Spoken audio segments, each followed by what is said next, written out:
Entonces creo que el punto de inflexión ocurre cuando eligen a Duque y alguien me contó. Dijo, mira, es que Andrés está ayudándole a armar equipo al nuevo gobierno. Y dije, hijo, pucha, esto tiene que ser mi oportunidad para poder ir a ayudar un rato. Después vengo. ¿Qué porcentajes de los días son buenos cuando se está en un gobierno? Es muy interesante esa pregunta, porque Alejandra Botero Barco es economista, ha trabajado en McKinsey, fue primero consejera para el cumplimiento y luego directora del DNP durante el gobierno Duque.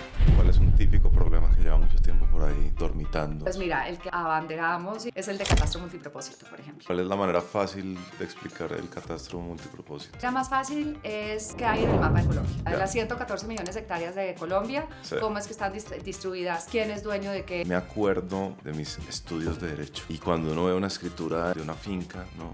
Es como ¿Te acuerdas? desde la piedra, Exacto. 500 pasos hasta el palo de o sea, es una cosa. La alzada de caballo, había uno que era del tabaco, lo que te demorabas fumándote un tabaco, ese era el lindero. Ah, sí, ¿se decía y así? así estaba. No. Sí, Andrés, era increíble. Lo que la gente no sabe es que cuando tú eras muy niña, Pablo Escobar intentó matarte. Eh, Arranquemos, ¿sabes en qué deberíamos arrancar? En Venezuela. ok, Pues todo arranca en Venezuela. Naciste en Venezuela, sí, pero luego te vas a vivir a Venezuela. sí. Ahí es con McKinsey. Ahí los primeros 2 meses con McKinsey, 3 meses, Ah, hasta que cierran la oficina de Caracas. Entonces, la Sierra motivo Revolución motivo Bolivariana. situación país. Situación país, entonces ahí un poco yo tenía mis hijos muy chiquitos. En verdad nos habíamos mudado porque mi ex esposo es venezolano y pensamos, esto ocurría el año 2010. Sí. Entonces todavía no estaba tan complicada la situación. Y si uno, bueno, en este momento empezando como vida familiar, niños miniatura, uno puede hacer cambios en el camino si las cosas no funcionan. Entonces Ah, vamos para esa allá. fue la controlada del riesgo. Ah, Exactamente. ok. Y claro, cierran McKinsey y quedo yo en un país nuevo, 2 niños muy chiquitos, entendiendo cómo es la contextura en país difícil, pero también con ganas de, pues, ver qué hago. Sí. Y había un socio director de McKinsey que se llama Alejandro Plas. Después trabajó mucho con María Corina, de esas personas que tienen también una educación de sector público muy importante. Me Sí. reuní con él y me puso en contacto con otros amigos de él que estaban montando un emprendimiento social. Dije, bueno, esta es mi chance de ser emprendedora social, Ah, wow. manejar mi tiempo y hacer algo por el país, pues porque la situación estaba complicada. Oye, pues espérate, entonces, ustedes llegan Sí, em, y es como, bueno, vamos allá y por lo menos los niños están chiquitos, entonces un cambio no va a ser brusco y ahí vamos viendo. Y sí. a los 3 meses, o sea, llegas a la oficina. ¿Cómo fue eso? Llegaste a la oficina y es como, ya no No, hay fue oficina. como una llamada. Hace cuenta, tomamos la decisión como en mayo, junio, y fue una llamada de uno de los socios de Bogotá, como, mira Alejandra, ya no vamos a tener más oficina en Caracas. Si quieres, podemos ver si sigues dependiendo de la oficina de Bogotá. Pero bueno, eso con una bebé de 4 meses y uno de 2 años no era sostenible. Entonces era ahí un reinvento como necesario. Am, y ahí estaba la CAF, que sabes que la sede por estatutos es allá. Es un edificio gigantesco, ¿sabes? Es como, Sí. pero en ese momento como que no había oportunidades en la CAF, entonces era, bueno, ¿qué me reinvento? ¿Qué hago? Además, con la mentalidad de que yo me voy a quedar en Venezuela, pues ya probablemente el resto de mi vida, pues. Entonces era un asentamiento como, Claro, sí, pero uno creería difícil.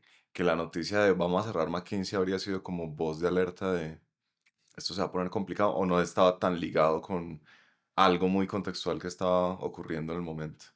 Lo que pasa es que ahí, y yo creo que fue un poco como una línea conductual en todo el tiempo que vivía allá, es que era la esperanza que las cosas iban a cambiar pronto. Ah, Uno ok, nunca se imaginaba que esto iba a durar tanto. claro. Y de hecho yo estuve ahí del 2010 al 2018, siempre había un hito, había o una elección de Mm, Congreso o una elección presidencial o se murió Chávez o entonces siempre uno trabajaba hacia un hito adicional de este país va a cambiar y de hecho va a ser súper interesante la reconstrucción y uno va a poder aportar mucho, entonces como que era esa luz al final del túnel, que la Ah, tenías sí. cerca. Y siempre se movía. Y entonces tú dabas 2 pasos y la luz daba 3 y ya dabas 2 y daba 5 y te sentías que era un contexto en que se iba como achiquitando, se iba oscureciendo el túnel, porque ibas como reduciendo las posibilidades de que fueran a cambiar las cosas. Entonces eso fue un poquito lo que pasó. Am, entonces sí, empiezo de emprendedora social, traemos un modelo que se llama el Impact Hub, que había 30 en Europa, que es como espacios de cotrabajo para emprendedores sociales y tienes capacitaciones. Y allá obviamente hay una cantidad de fundaciones divinas que uno Sí. podría ayudar y había pues gente que quería ver cómo podía apoyar al sistema entonces tenías a alguien que nos donaba el espacio, otro empresario que nos donaba el mobiliario y así fuimos organizándolo. Y Y el estado anímico nacional en ese momento daba para que la gente quisiera emprender.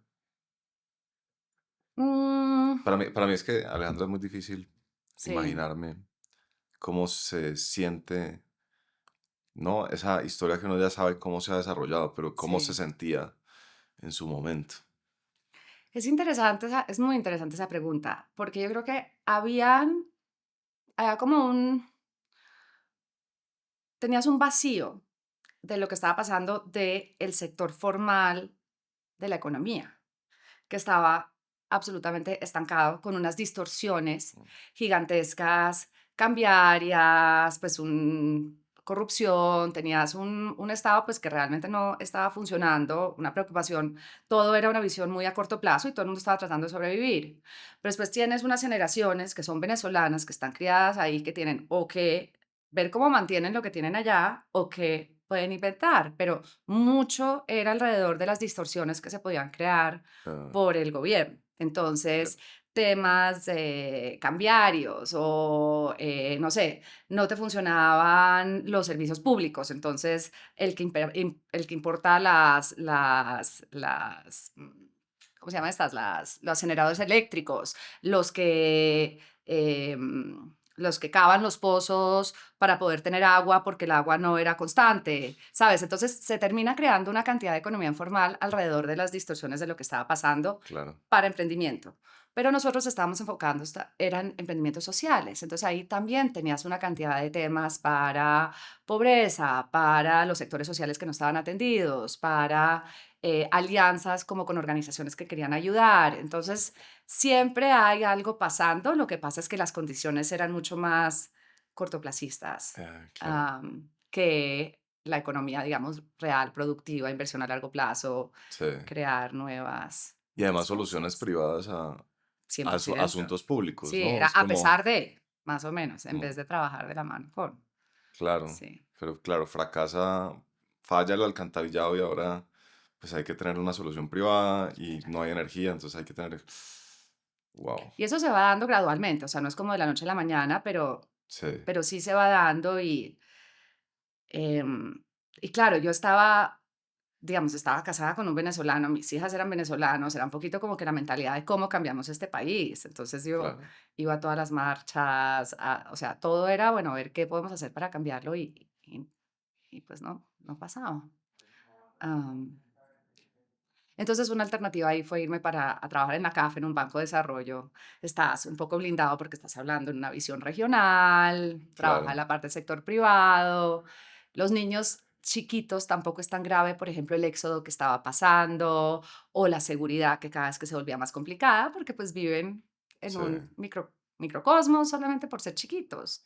Y Y ahí, así me pasa muchos años. y ahí Caracas era buen vividero todavía, Sí, sí, todavía es buen hoy vividero. en día, Sí, pues para un porcentaje muy pequeño claro, de personas que puedan tener acceso a dólares, a la comida que necesitas, a los servicios públicos que puedas. Mira, entonces sí, cuando tienes los niños tan chiquitos, era especial buen vividero porque el clima es rico, es muy verde, mm, tienes la playa a una hora.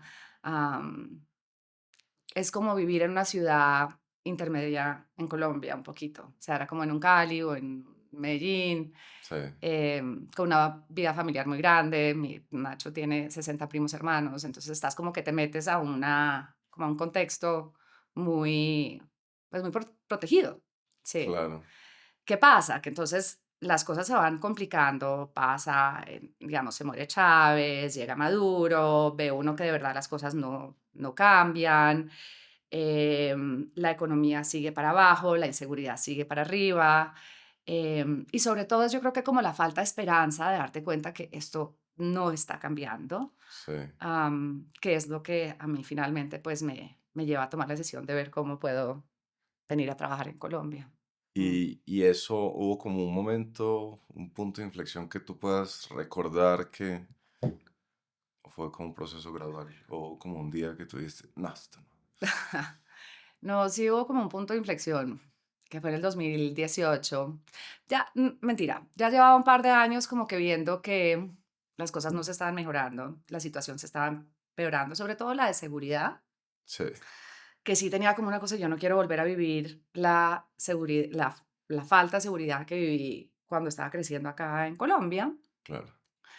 Y también el hecho de que pues ya no había tantas oportunidades. Y esto era pues cuando tenía, no sé, 35, 36 años, 37, que uno decía, ¿cómo es el momento en que uno debe estar como creciendo y ver cómo puede hacer una Claro, diferencia? Y estás como en un mundo que se va achiquitando. Lo de los servicios públicos era muy loco. Entonces, por ejemplo, Caracas queda digamos, en un valle con una montaña divina detrás que se llama el Ávila, que es donde baja, pues tienen ¿cómo se llama esto? Un piso freático muy, pues con mucha agua, porque pues tienes toda el agua que baja de la montaña. sí, Todos los edificios que tuvieran más o casas privadas que tuvieran, no sé, 30.000, $40.000 que pudieran sumar, la verdad es que no sé cuál es el monto total, pero cavaban un pozo para poder llegar al nivel freático, para poder tener agua propia y pozo propio. increíble. ¿Sabes? La cantidad de generadores, entonces, que todo el mundo tenía para poder. Entonces, ibas viendo que servicios públicos básicos, que es como el 101, ya ibas como generando unas economías, una autocontención para poder sobrevivir. Que uno decía como que, pucha, qué difícil esto pensar que va a ser a largo plazo y un Sí, poquito como ese status quo que no sabías cuándo iba a cambiar. sí, Y yo tenía como una vocación muy grande siempre trabajar en el sector público, mínimo en el sector social, sector de desarrollo, pero definitivamente en el sector público. Entonces era una frustración yo creo que aún más grande y pensaba, fue pucha, y además no, o sea, no necesariamente es mi país, pero es mi país adoptado. sí. Y tengo mi país al lado que está creciendo gigantesco, donde hay muchas oportunidades para la gente que quiere hacer algo por el país. Mm, Y claro, y ahí se da que eligen al presidente Duque.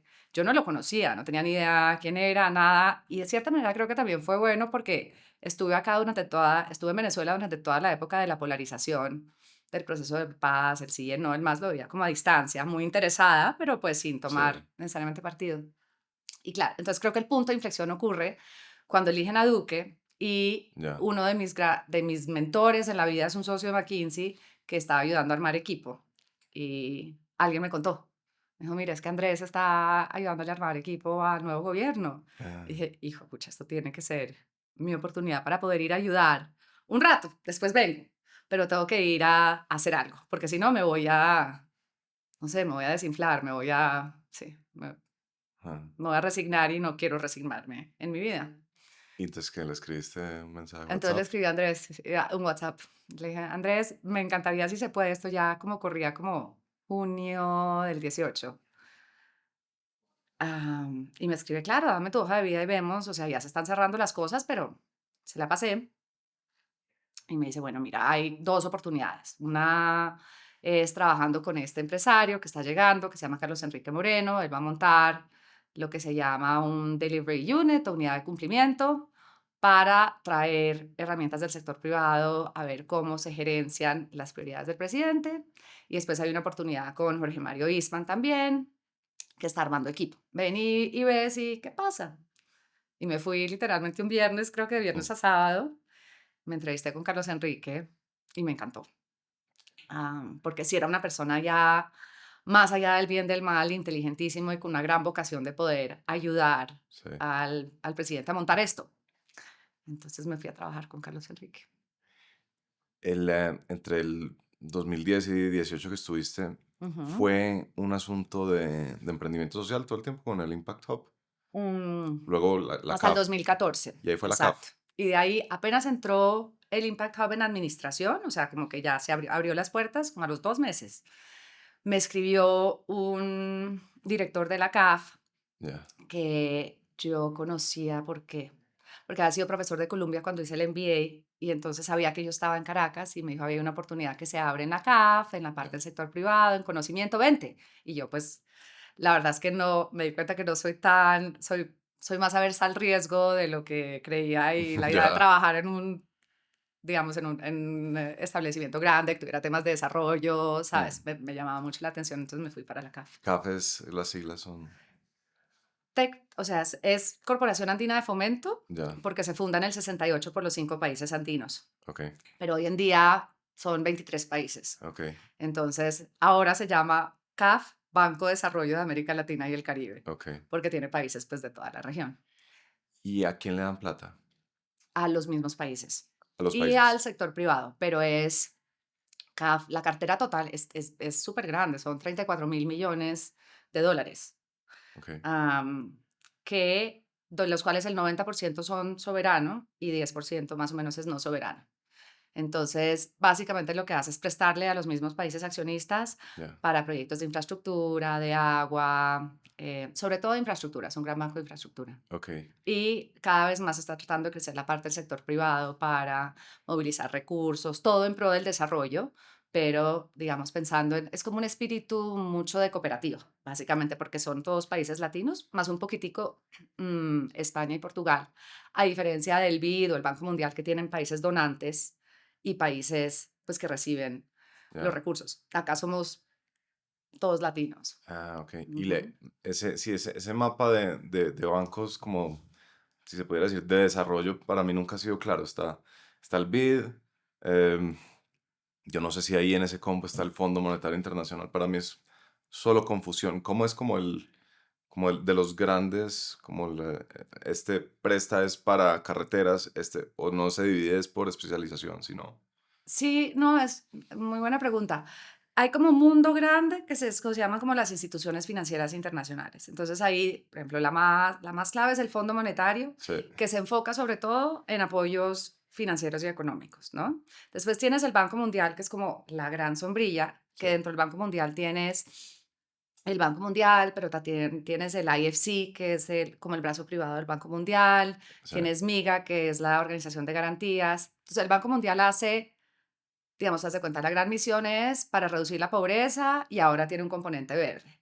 Entonces, todo lo que tenga que ver con infraestructura, digamos, como las brechas más grandes de desarrollo, pero lo hace a nivel ya, global.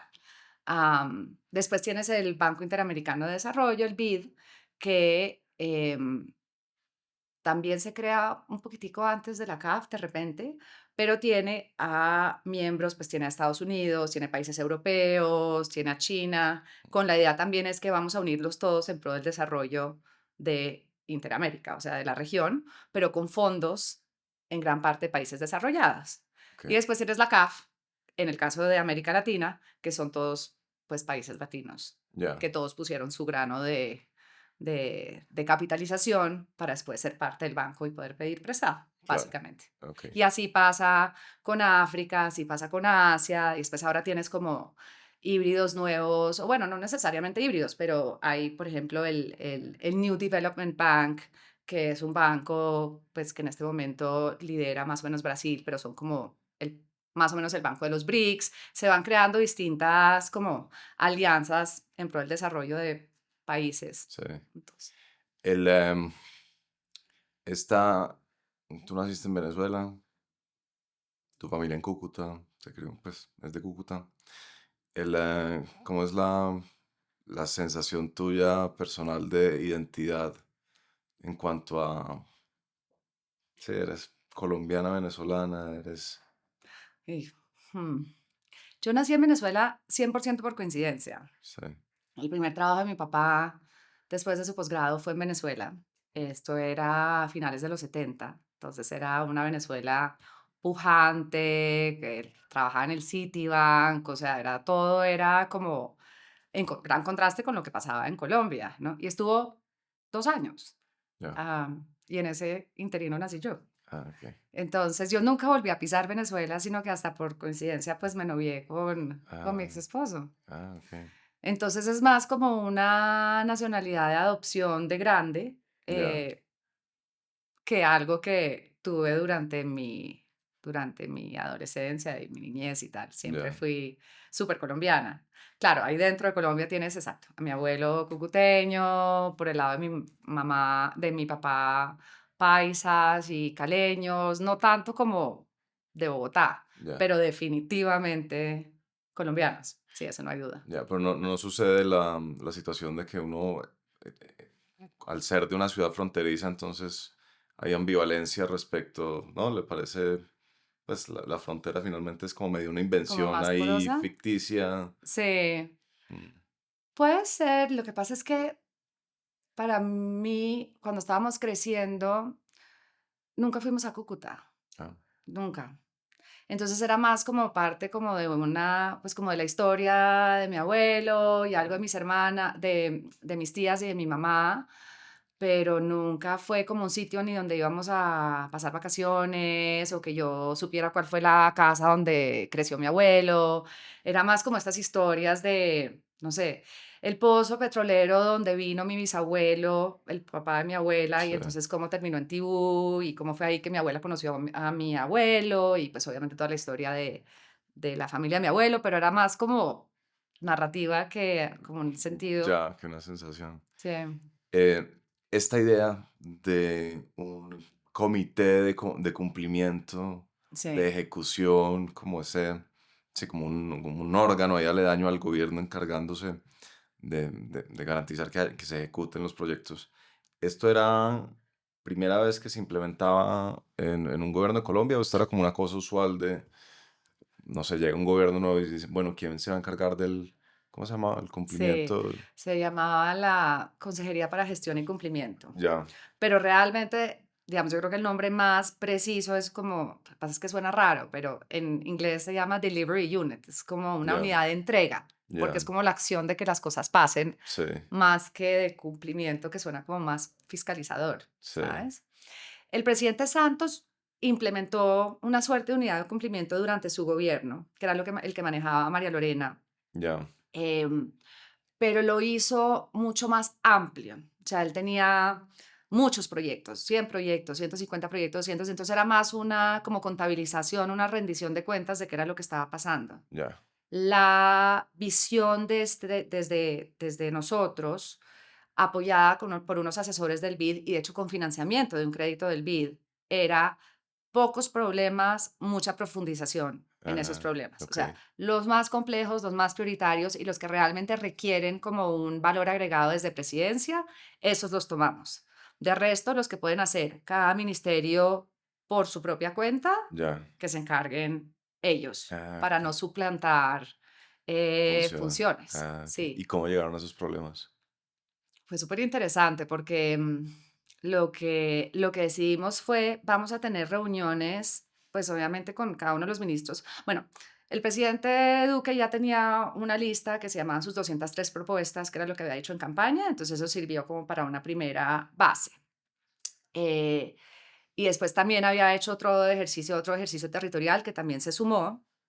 Juntamos la ejecución del Plan Nacional de Desarrollo anterior, los temas que no se habían solucionado, Ok, y después hicimos unas entrevistas con algunos ministros, pero sobre todo con los equipos técnicos de los ministerios, ok. para ver cuáles eran los temas complejos que querían manejar. Esto era gente que llevaba ya un buen rato, Eso, que era buenísimo, la verdad.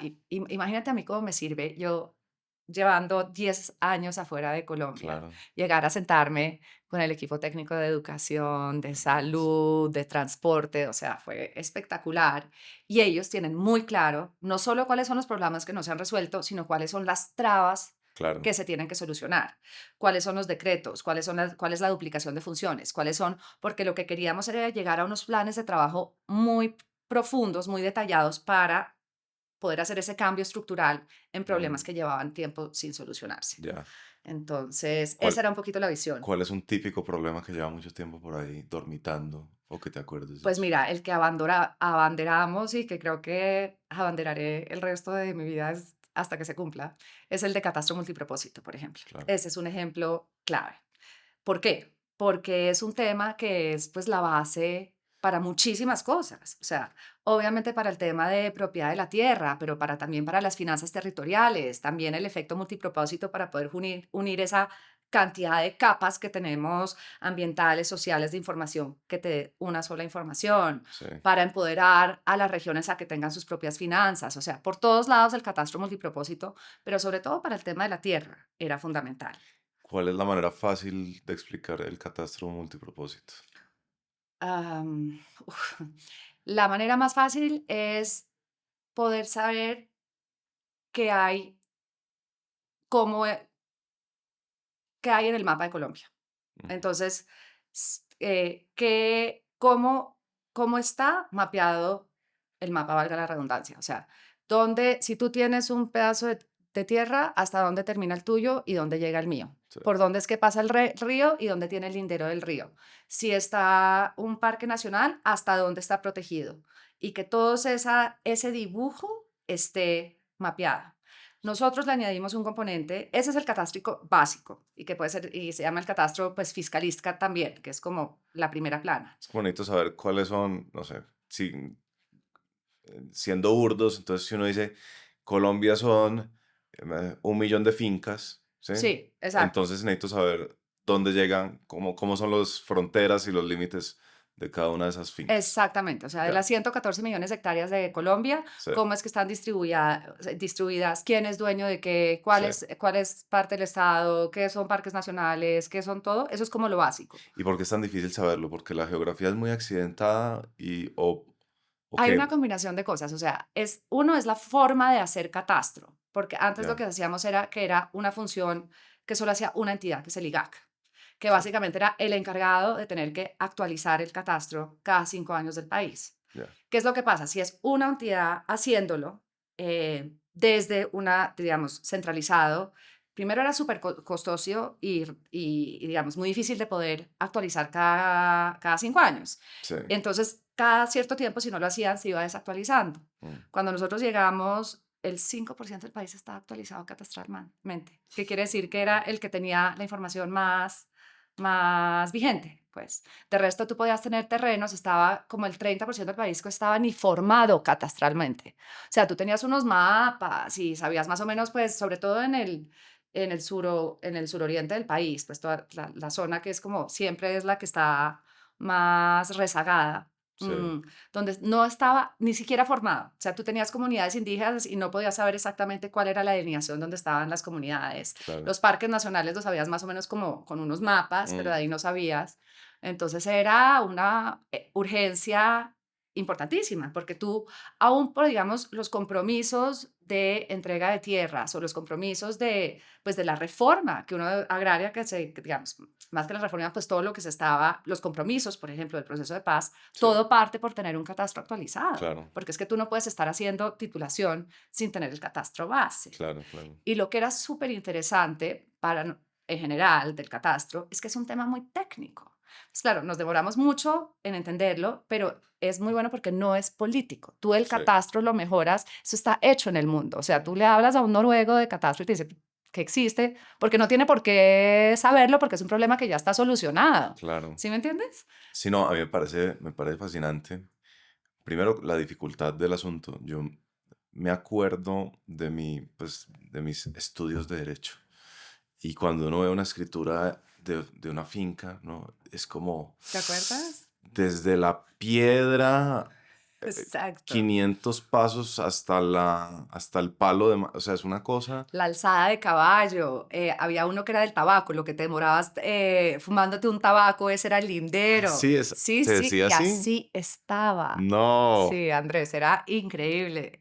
O sea, la pluralidad de cosas que tenías que normar para que fueran los mismos sistemas métricos para poderlo medir. o sea, la gente decía, la finca de esta señora, de este señor, va desde la piedra fúmese un cigarrillo. Cuando se acaba el Exacto, cigarrillo, hasta ahí, exacto. no. Y La entonces, alzada de caballo, y era qué vigente, es la estaban alzada? en las ¿Qué es la escrituras. alzada de caballo? Los pasos que hace, que toma un caballo en poder Ya. llegar hasta el lindero. Entonces, Uf, 5 alzadas de caballo. no. Sí, bueno, no 5 porque eso es chiquitico, pero digamos, Ya. sobre todo para grandes extensiones. Uf, fue pucha. Claro. ¿Cómo tecnifica uno eso, Alejandra? No, pues primero que todo tienes que partir por entender cuál es la mejor práctica para poderlo hacer. Vas a hacer algo y tiene que ser algo radicalmente distinto a lo que estábamos haciendo, claramente. Si Sí. tenemos el 5% catastro actualizado, la meta que nos pusimos era llegar al 60%, pues, en 4 años. ¿Qué Jue- haces? Sí. No queríamos hacer una reforma tan grande, tener que pasar una ley, porque en el Congreso Se te van los podía cuatro pasar años. cualquier cosa. Sí. Sí. Y además se demoraba. Y había un proyecto de ley y un préstamo, dos préstamos, de hecho, el Banco Mundial y el BID, que ya habían empezado a cursar, pero que nunca se habían implementado por lo complejos que estaban. Mm. Entonces, lo que hicimos, que para mí fue una de las cosas más brillantes que hizo Carlos Enrique, y aprendí mucho de eso, fue que juntó a todos los actores para armar un memorando de entendimiento. Ok. Sentamos sobre la mesa a el IGAC, al Departamento Nacional de Planeación, a el Ministerio de Agricultura, a la registraduría, a los bancos y los expertos internacionales, para hacer un acuerdo de qué necesitábamos todos para que un catastro funcionara. Mm. Y eso dependía de una cantidad de renuncias, sobre todo para en el caso del IGAC, al DANE, por ejemplo. El DANE fue importantísimo. Juan Daniel Oviedo fue importantísimo en la creación de esta nueva política de catastro. Y ahí sentamos unas bases, nos demoramos como 2 o 3 meses en 2 páginas Ya. de los acuerdos. Reuniéndose, discutiendo y negociando. Exactamente, el catastro no puede ser descentralizado, IGAC, porque es que no lo estás logrando. Perdón, no puede ser centralizado. ¿Cómo hacemos para descentralizarlo? Ya. Pero hacerlo de una forma gradual. Por ejemplo, el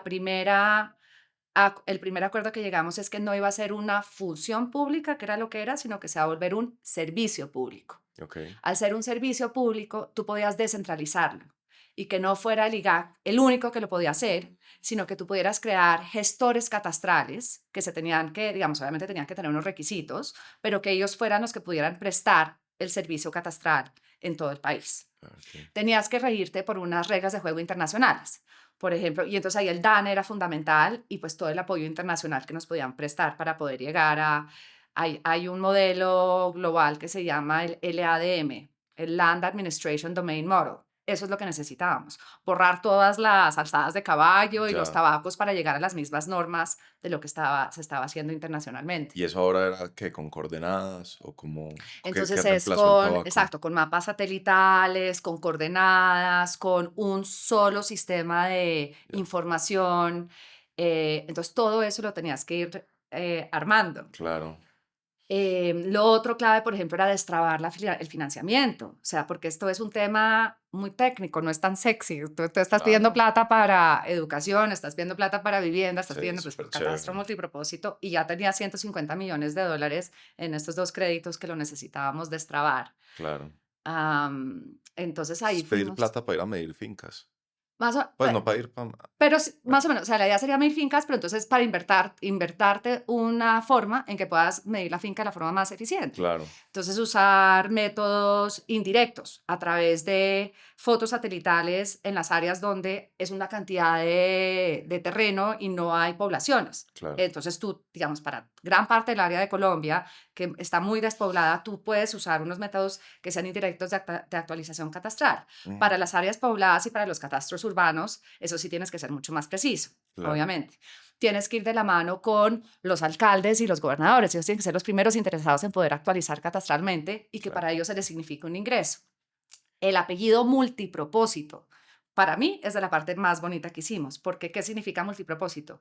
Que no solamente te sirva para poder medir la finca, Sí. sino que te pueda decir el componente ambiental, dónde tienes áreas protegidas y no tienes áreas protegidas. Ya. El componente de, por ejemplo, las comunidades indígenas étnicas, entonces, dónde hay territorios o donde hay poblaciones étnicas. Ok. El componente fiscal, cuáles que, digamos, cómo son las compraventas o dónde está la actualización de los registros para los impuestos. Y tenías distintas Ya. capas que todos te caben dentro de la figura de catastro Ya. multipropósito. Que no fuera solamente uno decir, no, mi finca va de acá allá, sino mi finca va de acá allá y este es como el recorrido jurídico de Pepito se la compró a Perencejo, Perencejo se la vendió, no sé qué, y ahora está en mis manos. Eso, esa es como la visión básica del catastro, ¿sí? Que es Ok, casi como la visión, te lo estoy diciendo en términos súper simplistas, pero y esa es como la visión fiscalista, porque eso te sirve para la compraventa, te sirve para los impuestos, te sirve para como que la base fiscal. sí, Nosotros lo que hicimos fue meterle los otros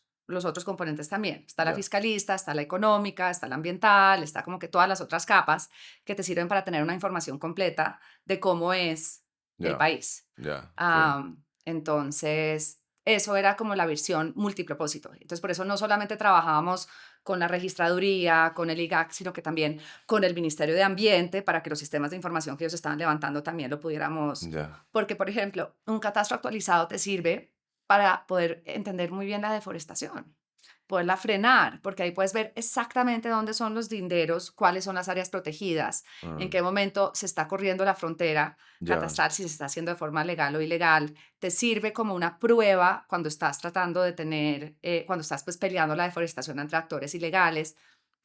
ok, Entonces es súper importante para una cantidad de cosas para el país. sí, pero no es, no es algo así como que ahora, no sé, perdón que vuelva siempre al tema de la finca porque es que me, me queda fácil pensar en fincas. Entonces uno tiene una finca, digamos, en el oriente antioqueño Ujú. y digamos que tiene catastro multipropósito actualizado. Sí.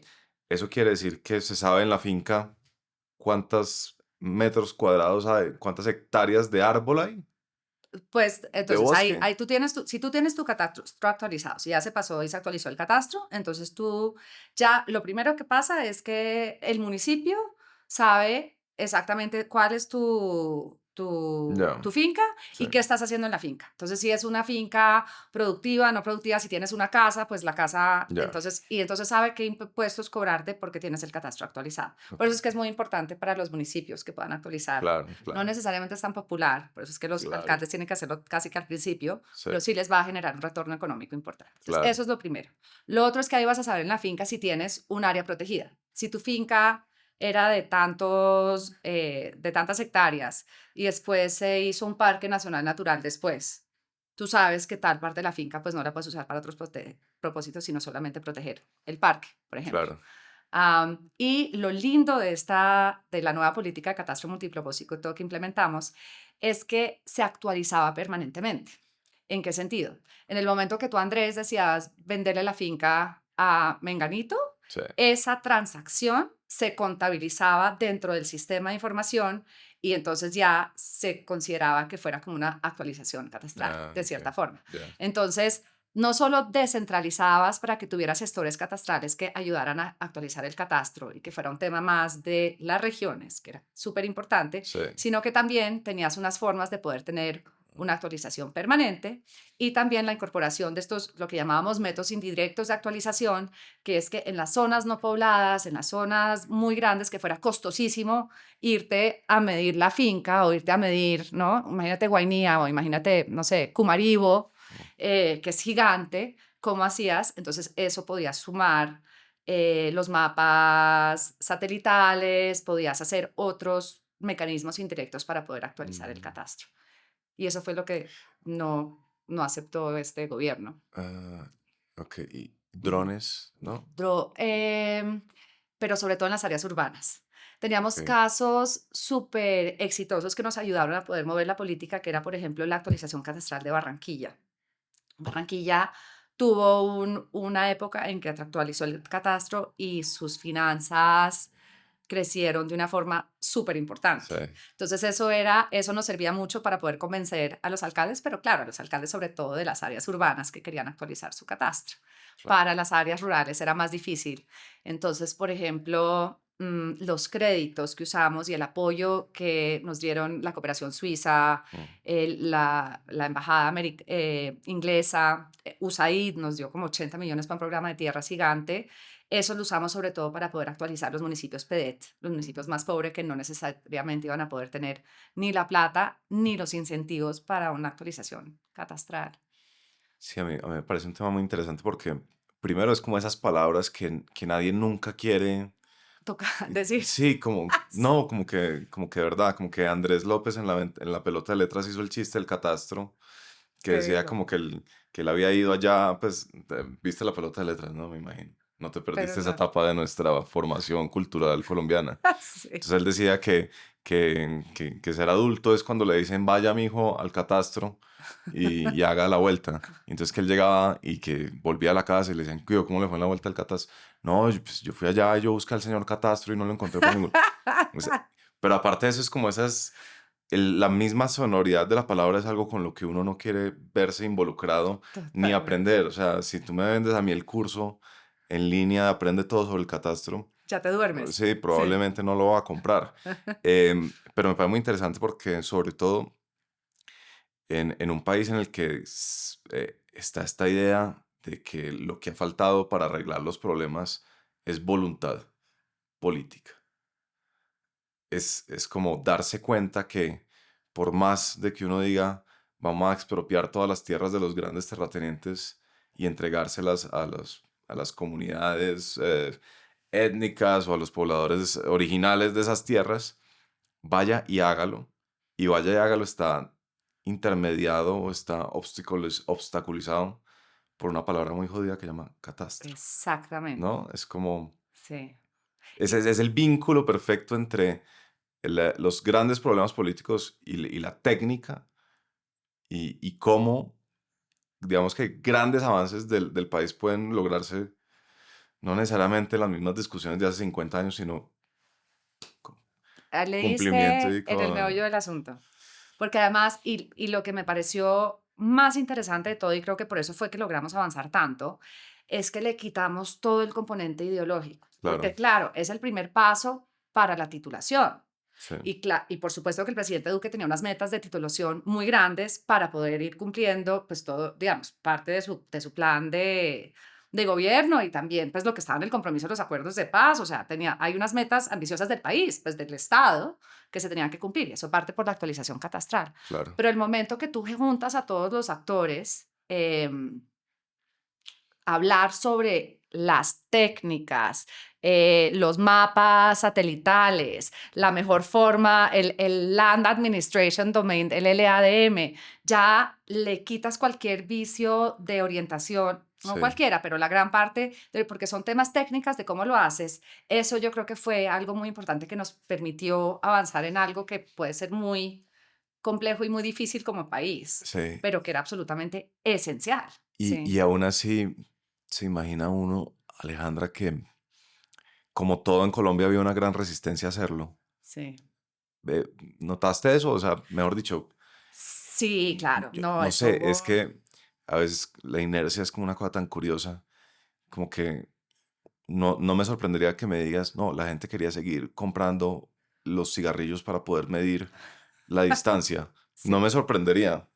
Pues sí, pero también, sabes que hubo mucha resistencia súper entendible por parte de los mandatarios locales, porque al fin y al cabo uno necesitaba que los alcaldes fueran los primeros en pedir una actualización catastral para que pasara con este modelo de servicio público. Ya, Entonces, tú tenías algunos alcaldes, sobre todo alcaldes, porque los gobernadores pues no tienen en ese sentido como que como la vinculación directa con los impuestos. mm, Algunos alcaldes que decían, bueno, estoy lista para darme la pela, pero porque es el primer año de gobierno. Pero no sé si te acuerdas cuando nosotros entramos en el 18 sí, y en el 20 fue que hubo la entrada de los nuevos alcaldes, pues acaban de entrar y vino la pandemia. sí, Entonces, en ese momento también las prioridades cambiaron. Tú podías tener muchas ideas de poder actualizar el catastro, pero tenías otras prioridades regionales. claro, Aún así, con cooperación internacional, con los 150 millones de BIDI, Banco Mundial, sí logramos arrancar, terminamos en un 42% de actualización catastral, de del 5 a 40, 5, 42. sí. Entonces sí se logró, pero fue, y es entendible, o sea, porque si tú llegas como mandatario, como Sí, alcalde, tú dices, fue pucha, yo me tengo que dar unas pelas y otras no. La resistencia a actualizar el catastro es porque mucha gente te va a protestar porque se les sube el impuesto. claro, Claro, eso te va a generar réditos que después tú vas a poder invertir, pero eso sí, no necesariamente te va a pasar en los 4 años mientras tú eres alcalde. claro, Si tú te retrasas un poquito, ya. Entonces, esa fue una discusión, por ejemplo, súper interesante que siempre tuvimos. ¿Cuál es el mínimo, cuál es el máximo de alza para que no pases de 0 a 100 en lugares que llevaban 20 años sin actualizarse catastralmente, ¿no? Claro. Entonces, que fuera un aumento gradual. Todo ese tipo de políticas Sí. que tenías que ir afinando sobre la marcha mientras poníamos en marcha este proyecto. ¿Y cómo descubre uno el punto justo? Es decir, no le vamos a decir a los ciudadanos de Divagué que ahora el impuesto pasó de 1 millón de pesos a 10 millones de pesos. Sí. Y uno adivina, digámosle que pasó a 4 y veamos cómo reaccionan o cómo se llega a ese... Fue una discusión, pues que ahorita ya solo debería pasar. Por un lado, había una ley como de techo del aumento que tú podías aumentar cualquier impuesto, valga la redundancia, perdón. Y por otro lado, también tenían cierta discrecionalidad los mandatarios para poderlo hacer. Ya. Entonces, por ejemplo, no sé si te acuerdas, pero Suacha fue uno de los alcaldes que primero implementó este catastro y también tuvo unos alzas, pues porque tenías áreas que antes eran informales, ahora se volvieron formales, que tuvieron y tuvo gran protesta en la actualización catastral. Ah, ok. Y después tuvo, pues obviamente, un saneamiento y un aumento de ingresos importante. Ahí ellos podían decidir, mira, yo no voy a subir 100% en los predios que van a tener un aumento tan grande, voy a hacerlo gradualmente y era más como una política donde había cierta agencia por parte de los alcaldes para poderlo hacer. Ah, Am, pero esa fue como una de las trabas difíciles. Lo otro, obviamente, fue pues dentro del IGAC, te imaginarás, una entidad que llevaba haciendo esto 30 años.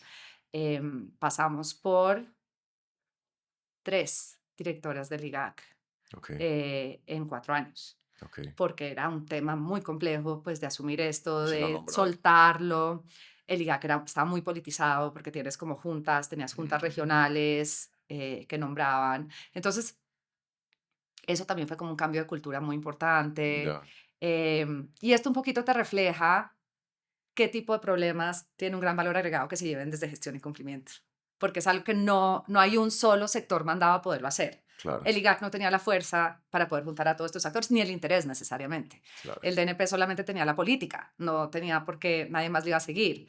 La Agencia Nacional de Tierras, que fue fundamental porque el catastro es la primera parte para poder hacer todo, Mm, digamos, todo el esfuerzo que hace la ANT, tampoco. Entonces, si no lo miras completamente y no sientas a todo el mundo juntos y no haces un seguimiento muy complejo de cuáles son las responsabilidades de cada uno, dónde están las trabas, cómo se conseguirse, si no tienes el apoyo del presidente en este caso, que sí nos dio todo el apoyo para poderlo hacer, pues son de estos problemas que nunca se sí. solucionan. Sí, ¿Tenías confianza de que que iban a poder avanzar? sí, o O- sea, muchas veces sudamos frío grave, sobre todo cuando llegó la pandemia, que decías, pues es que tienes otras prioridades, ¿cómo vas a seguir empujando el catastro? claro. Pero por otro lado, también sabíamos que si no llegábamos a cierto momentum, volvía a morir en el intento, como Claro. había morido, como había eso me empieza como raro, como había muerto en varios de los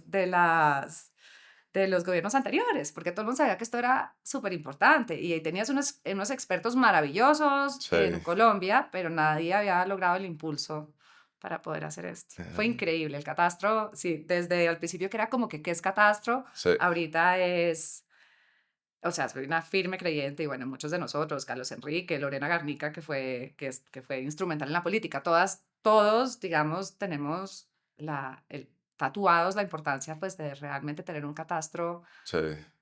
Hay momentos específicos en todo ese proceso que hayas sentido que fueron como determinantes en impulsar el momentum. Es decir, esto es una cosa que es de trabajar todos los días, pero hubo algo en especial, dijeron, vamos a hacer una fiesta con todos los del IGAC, en el que ya sentiste, pucha, ya la gente está más montada en el bus.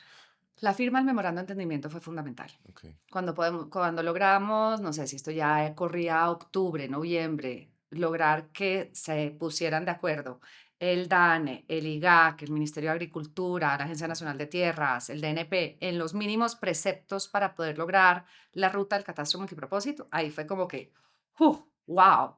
Ya tenemos 3 años y medio, ¿no? Para poderlo implementar. ya, Ese fue uno. Para mí personal, uno de los más bonitos de todos fue que me invitaron a una titulación masiva que se hizo, que estaba haciendo la ANT en Ovejas, Sucre. ok, Entregaron, no sé cuántos fueron como 1000 títulos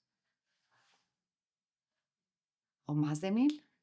a campesinos que llevaban esperando esta titulación años, 5 años, 7 años, 10 años, Sí. y que recibían por primera vez el título de su tierra. Ver esas 1000 familias ahí recibiendo el título en Oveja Sucre, uno de los municipios más atacados por la violencia, yo lloraba pues de la emoción. Y es que esto no se puede, lo que tenemos es que masificar esto para que no sea, ¿no? Predio por predio, sino realmente que sea algo que le permita a que todos los colombianos justamente puedan tener sus títulos de propiedad y a que podamos resolver tantos problemas. Esto solo parte por el catastro, ahí también fue una motivación Ah, gigantesca para hacerlo. qué bien. Había, sí, hitos que uno decía como que te van dando aliento para seguir adelante. La frustración de alguien que entiende la técnica y cómo solucionar los grandes problemas y qué es clave y cómo vamos a pasar de 5 a 42. La frustración al chocarse con la política. ¿Cómo fue en tu caso? Tú en todo caso tienes ves, digamos, tu carrera es como mitad economía, mitad, ¿no? De esas Sí, carreras gringas que sí, igual viste ciencia política, entiendes las limitaciones de la política y cómo frena a la técnica en muchas sí. ocasiones. Mira, yo creo que acá esto mucho tuvo que ver es simplemente como con era como una gestión, la capacidad de gestionar Mm, y de entender dónde es que venían las fortalezas para poderlo sacar adelante. Y yo creo que esa pluralidad de sentar a todos los actores sobre la mesa, tener la humildad de que claramente, digamos, ni íbamos a dictar qué era lo que podíamos hacer porque teníamos que aprovechar los distintos expertos, entender las trabas para poder hacer este plan común y también darle el empoderamiento y los réditos a quienes los que se merecían. O sea, nosotros no íbamos, y eso también era una parte clave de la consejería. Nosotros no podíamos ser los dueños de los éxitos, porque además no éramos. O sea, el éxito en este caso era el IGA que podía sacar la política, no sé, la agencia suiza que nos dio todos los expertos para poderla organizar, la Agencia Nacional de Tierras que podía entregar una cantidad de títulos que si no, no los podía entregar. Entonces era como que, sobre todo fue un tema como de poder gestionar y ser muy juiciosos en el seguimiento y acompañamiento y ver sí, dónde habían las trabas para poder sentar y tener las conversaciones difíciles. sí, Eso requería paciencia y requería también em, estar muy encima de las cosas, porque es que el tema es que si tú te volteabas a un lado, pues entonces, digamos, podía algo no estar funcionando y después el otro 90% sí funcionaba, pero si esta parte no funcionaba, que era la parte, no sé qué te digo, cambiar los decretos o sacar el COMPES o que el DANE instaurara el sistema de información, pues no te iba a funcionar todo el resto. Entonces, claro, mesas de trabajo, reuniones periódicas, consultas con expertos, era como que todo un plan como muy organizado de ejecución. La ya. planeación tratamos de hacerlo lo más digamos, como el menor tiempo posible y el resto hacerlo en gestión y ejecución. ¿Cómo se organiza uno para garantizar la ejecución de otras personas que no dependen de uno? ¿Sabes? Mm, Como que, sí. Pues mucho es con alineación de incentivos. ok, Y eso no solo pasó con Catastro, eso pasó con muchos otros. O sea, legados eran 60 los que llevábamos en la Consejería para Gestión y Cumplimiento. 60 problemas Sí. prioritarios. Obviamente el catastro era pues uno de los grandes, pero Sí, sí, así teníamos Sistema Nacional de Cualificaciones, mejoramientos de vivienda, las vacunas, las claro. UCIs, todo. En este caso, yo creo que tocaba ser muy inteligente en la alineación de incentivos y en que para los líderes de cada una de las áreas o de los sectores vieran que esto era una ayuda y no era una fiscalización. Ok, Obviamente había algunos casos en que uno sí tenía que ponerse un poquito más duro, pero generalmente era simplemente como que ver cuál era el gana-gana para poder seguir adelante y que y así entonces como que lo vieran a uno como una ayuda y no tanto ya. Y como una traba. como es un típico gana-gana en el sector público, es preguntarse cómo miden, cuál es la métrica que determina el éxito de este funcionario en esta agencia y cómo vinculo esa métrica a este proyecto. Pues mira, por ejemplo, una muy fácil era con la Agencia Nacional de Tierras, Sí, que al principio era como que no, digamos, mi enfoque es titulación, yo hago las cosas de esta forma, y claro. era como que, mira, sentémonos, y se llamaba Miriam, la directora, es buenísima. Nos intentamos decir, mira, si nosotros no resolvemos este tema del catastro, esto te va a quitar a ti entre, no sé, los números eran absurdos. Vas a pasar a 7 meses de poder entregar un título si podemos resolver lo del catastro y te ayudamos como a Ya. mejorar el proceso de titulación versus el 3 años y medio que te estás demorando. Entonces, Ok. tus metas de titulación Sí, te pasan porque nos ayudes a resolver este tema del ya. catastro. ¿Listo? Listo. El IGAC sí era un poquito más difícil, no tanto por la cabeza, porque la cabeza entró, digamos, entendiendo que era una nueva política, pero los Sí, técnicos adentro fue muy complejo. El sindicato, la junta claro. directiva, etcétera, era más difícil, pero ahí también partía un poquito por la, digamos, la finalidad es una actualización catastral del país, o sea, Claro. no es qué es lo que debería hacer el IGAC. Y como la reconversión del IGAC a ustedes van a ser los técnicos, los que van a sacar las normas, los que realmente van a ser como los dueños de lo que significa la actualización catastral, pero no son los que van a hacer el catastro. ¿Listo? Ya. Listo. Entonces ahí lo íbamos armando. Ah, chévere. Am, Pero me gusta esa, la de mostrarle a la gente los costos de no hacer eh, lo que uno quiere que hagan. Más o menos ¿No? sí. Es Y de como, ver que eso les ayuda y que en su corto plazo van a poder tener beneficios, que sobre todo con lo de los alcaldes que te decía era muy difícil, porque sí, era como que tenían toda la razón, decían, pero yo para qué le voy a meter esta inversión y por qué me voy a gastar el capital político claro. si yo ni siquiera voy a ver los ingresos del catastro, eso lo va a tener mi próximo, no, mi sucesor. Entonces era Y como sé que cómo se logra, se me parece muy difícil. sí, pues era más, era como que primero tratar de buscarles apoyo económico para que no fuera oneroso y que tuviera un equipo de expertos. Ya. Entonces, por ejemplo, hicimos una cosa súper linda que es que volvimos un proyecto tipo de regalías para actualización catastral. Entonces no iban a tener que hacerlo con recursos propios, pero sí tenían algo de regalías, Ya. sobre todo para los PEDETs. Podían hacer un proyecto tipo de solicitar regalías para este fin y que se le priorizaran a través de regalías. Ok. Entonces, como que irlos ayudando con el componente financiero que no fuera tan duro, con el análisis financiero para que, digamos, no hubiera tener tanta protesta una vez actualizaran el catastro, Sí, y también para que pudieran ver pues todos los beneficios a largo plazo de sus sí. regiones, ¿no? Es Entonces, poner a personas que están mediadas por un periodo tan corto, ¿no? 4 años, antes eran exactamente, 3, sí, a, a pensar a priorizar, no a pensar en algo, a priorizar el largo plazo. súper difícil. Muy complicado. Entonces tenías el tema de que catastro te duerme porque es una cosa tan técnica, Sí, más el tema que los réditos son más a largo plazo, sí, ¿no? no. Entonces, Es una digamos, bomba de impopularidad. total. Uy, madre. Total.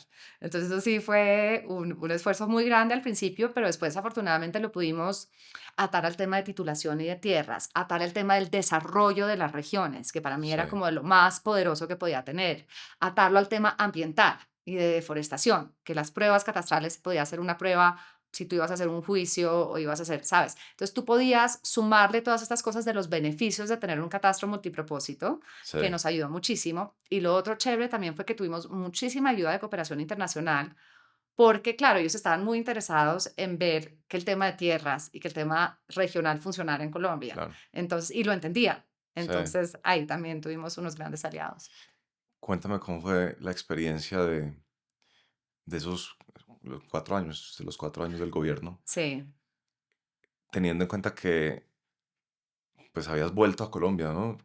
¿Qué fue esto? Esto fue como volver a un país, volver a conocerlo y háblame como de eso. sí, no, eso fue, mira, yo me fui en el 97, 96 a la universidad.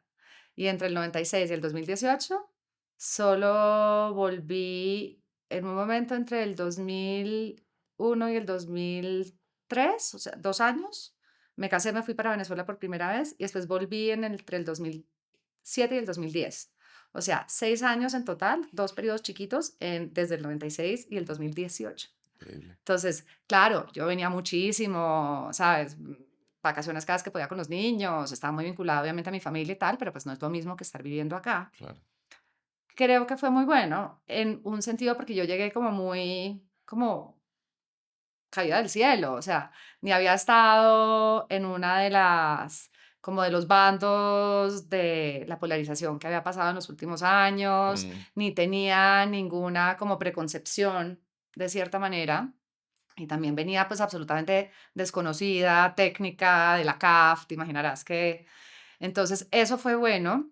em, y para mí pues fue fascinante llegar a la unidad de gestión y cumplimiento porque era entender el país absolutamente, digamos, desde una perspectiva 360 porque teníamos problemas, digamos, Ujú. un catastro era pues para mí el más fascinante, pero teníamos 60 otros Claro, temas que teníamos que entender, conocer, armar de trabajo para destrabarlo y el plan de seguimiento para poderlo lograr.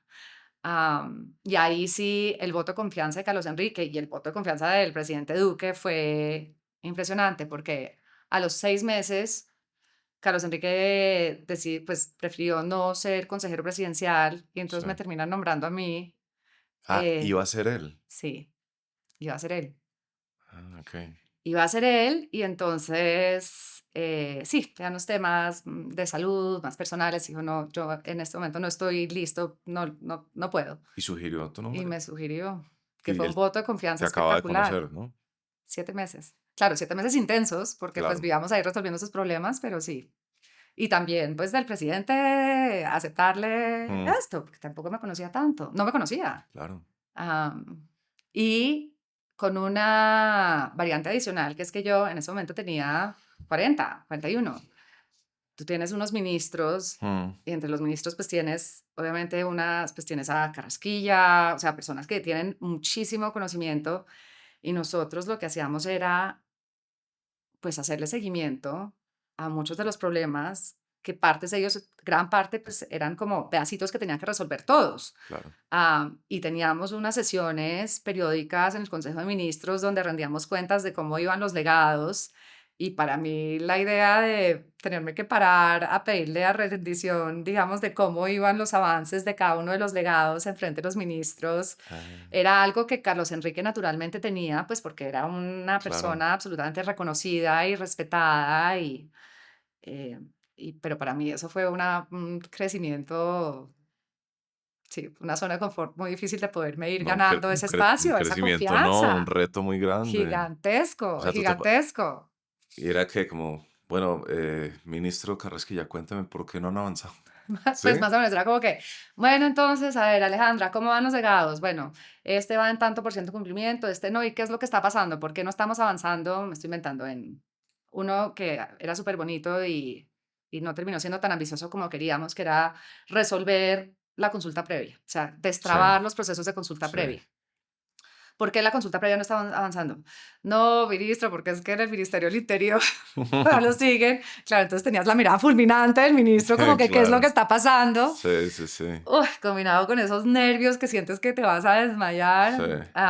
Pero, pues para mí fue espectacular, porque realmente fue conocer el país, conocer los sí, problemas, irse ganando la confianza de los ministros y dejar valga, digamos, un legado para el país que eran de temas que realmente necesitaba y sí. respectivamente, pues, si fuera de un gobierno u otro. La startup que quiere tumbar el trono de Claro, Tigo, Movistar y ETV con un internet más rápido y más barato. El titular es de Forbes y es sobre nuestro patrocinador, Somos Internet, que ustedes por escuchar este podcast ya lo sabían que Somos Internet, a diferencia de las compañías tradicionales, no alquila sus cables ni tampoco terceriza su servicio al cliente y por esa razón tiene tasas de satisfacción de usuario descomunalmente positivas para la industria. Es además internet de fibra óptica y es el internet más veloz del país. Por esa razón están conquistando Bogotá, ya están activos además de Chapinero Alto, Virrey, El Nogal, Chicó, acaban de abrir Unicentro y Cedritos y muy pronto van para Suba y Fontibón. La demanda va a ser lo que determine hacia dónde se desplazan en la ciudad. De manera que si usted está interesado en tener Somos Internet, recuerde que para los oyentes de Atemporal hay 50% de descuento en los primeros 3 meses de la factura y yendo al link que dejo aquí en la descripción puede indicarle a Somos Internet hacia dónde podrían desplazarse y llevar su servicio. Gracias Somos por apoyar a Temporal y adelante con el episodio de hoy. ¿Qué más te pareció difícil del trabajo público? Tú Mm, venías de McKinsey, entonces ya habías trabajado de manera intensa, pues largas horas supone uno. sí, sí, sí, no, el tema del horario no me preocupaba tanto. El tema de la ejecución me pareció súper difícil. Creo que en general los gobiernos estamos muy acostumbrados a planear, planear y planear y planear, y Sí, entonces vamos a cambiar esto y eso te trato de ahí a realmente tener un cumplimiento en la ejecución. La rendición de cuentas después de los gobiernos no pasa claro, casi, o sea, porque claro. pasa un nuevo gobierno, se transforma. Esa parte me pareció como súper difícil, como, Pero mejor dicho, o sea, las organizaciones privadas como las públicas ejecutan cosas. ¿Era porque hay más cuellos de botella, porque hay más intereses? ¿Cuál es como lo que hace que en el mundo público sea más complicada? pues yo creo que parte es que como es la estructura de la forma en que funciona el Estado, con unos ciclos tan corticos de 4 años, estos problemas estructurales son muy difíciles de resolver si no tienes una visión a largo plazo. Claro, Y si no tienes esas visiones de Estado, entonces llega, o sea, es como estos principios adanistas de que llega alguien y quiere cambiar las cosas y vuelve a pasar, y sí, entonces vuelves a echar para atrás, tres para atrás, dos para adelante, también porque no hay tantos dolientes dentro de los ciclos ya, políticos. ok, Entonces, en ese sentido, por ejemplo, yo creo que una de las grandes ventajas de lo que hicimos al principio fue hablar con los técnicos, que eran los que han sufrido varios ciclos políticos, ¿no? Y que saben realmente cuáles son los problemas de cómo se solucionan. Eso era súper grande. sí, Lo otro también era los organismos multilaterales, que también tienen esa visión más a largo plazo. Si les duele un crédito de 150 millones que nunca pudieron desembolsar, pues ah, ellos tienen el mejor interés en ayudar a destrabarlo. Am, entonces, como, y poderlo alinear como esas visiones de Estado, yo creo que era como la mejor forma de poderlo resolver, pero pues no era fácil, eso me costó mucho trabajo. ¿qué idea te dio sobre Colombia esto? Pucha, ¿Montaste en helicóptero? en el que me dijeran cuándo podía, dónde podía. Para mí, sabes que las cosas más increíbles fue conocer a Colombia, Sí, porque yo pues la conocía obviamente desde, pues de que estudié acá, obviamente pues como delegada de mi familia, etcétera, pero las regiones no las conocía casi. Una de las cosas bonitas que fue circunstancial como consejera es que el consejero de seguridad armó una figura que se llamaban las zonas, las 6 zonas de extensión, de intervención, que básicamente los 66 municipios más difíciles del país quería hacer como una profundización mucho más cercana de qué desarrollo territorial podíamos hacer en estos 3 años para poder lograr mayor control y apoyo estatal, con un fin de seguridad, o sea, de todas las fuerzas criminales, pero con un enfoque muy grande en desarrollo. Por eso no era solamente unas operaciones militares y de defensa. sí. Y cogieron a los consejeros, que son los de la presidencia, a que fueran como padrinos de zonas. Ah, ok. Y a mí me tocó la zona de Chiribiquete y Parques Nacionales Aledaños, No, imagínate. Con la gran suerte. ¿en rifa? ¿Ah? ¿En rifa? Yo ¿Eso no fue? sé, fue mucha suerte que me ha tocado esto. Obviamente los otros son también muy bonitos, pero con la suerte, Andrés, que el general encargado de esa zona, que comprendía Macarena, Chiribiquete, tenía unos municipios de Caquetá, de Meta, de Guaviare principalmente, era el general que regía la Fuerza de Tarea Conjunta Omega en ese momento y que lo había graduado mi abuelo cuando fue Ah, presidente. Entonces le tenía un cariño muy grande a mi abuelo y como que creo que transfirió ese cariño a, o sea, mm, conmigo. Y pues yo con esas ganas de montarme en helicóptero, conocer el país y realmente ver cómo uno podía apoyar, pues misión que me diera, misión que me iba con él a conocer. claro. Entonces irme a Calamar Guaviare, que se demora uno en vías convencionales 3 días llegando, 2 días llegando, ¿no? A poder recorrer Calamar y darte cuenta, esto no pasaba en Calamar, pero se pasó en otro lado, el elefante blanco del hospital de 3 pisos que no tiene agua potable que le funcionara.